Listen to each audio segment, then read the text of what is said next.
Stepping into the warmth and conviviality of White's was like moving into a different world.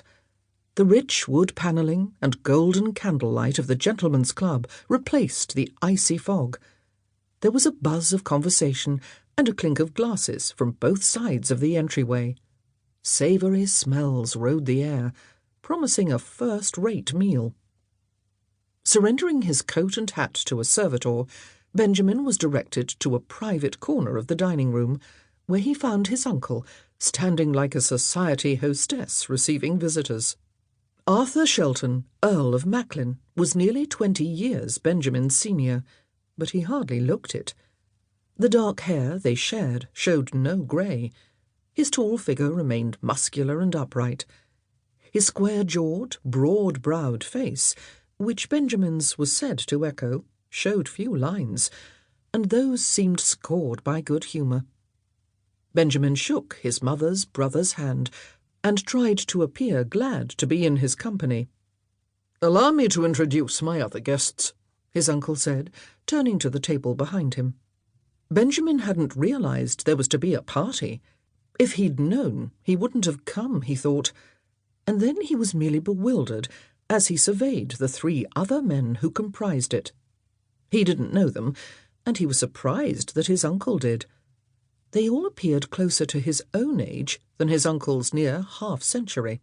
"This is Daniel Frith, Viscount Whitfield," his uncle continued, indicating the fellow on the left. Only medium height, but he looked very strong, Benjamin observed. Brown hair and eyes, and a snub nose that might have been commonplace but for the energy that seemed to crackle off him. "Roger Berwick, Marquis of Chatham," said his uncle, nodding to the man in the centre of the trio. This one was more Benjamin's height. He was thinner, however, with reddish hair and choleric blue eyes. "And Peter Rathbone, Duke of Compton," said their host. Clearly the youngest of them, Benjamin thought. Not much past 20, he'd wager, and nervous-looking. Compton had black hair, hazel eyes, and long fingers that tapped uneasily on his flanks. "Gentlemen, this is my nephew, Benjamin Romilly, Earl of Furness, the last of our group. And now that the proprieties are satisfied, I hope we can be much less formal." They stood gazing at one another. Everyone but his uncle looked mystified, Benjamin thought. He felt as if he'd strayed into one of those dreams where you show up for an examination, all unprepared. "Sit down," said his uncle, gesturing at their waiting table. As they obeyed, he signalled for wine to be poured. "They have a fine roast beef this evening, as when do they not at White's? We'll begin with soup, though, on a raw night like this." The waiter returned his nod and went off to fetch it.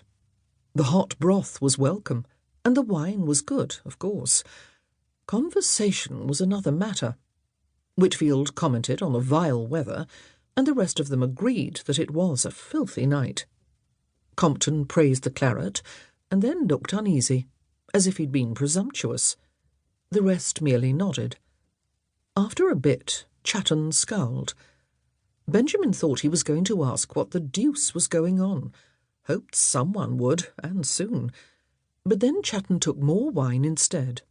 All their glasses were emptied and refilled more rapidly than usual. It wasn't simply good manners or English reticence, Benjamin concluded. Uncle Arthur's innate authority and air of command were affecting these strangers, just as they did his family. One simply didn't demand what the hell Uncle Arthur thought he was doing. Steaming plates were put before them.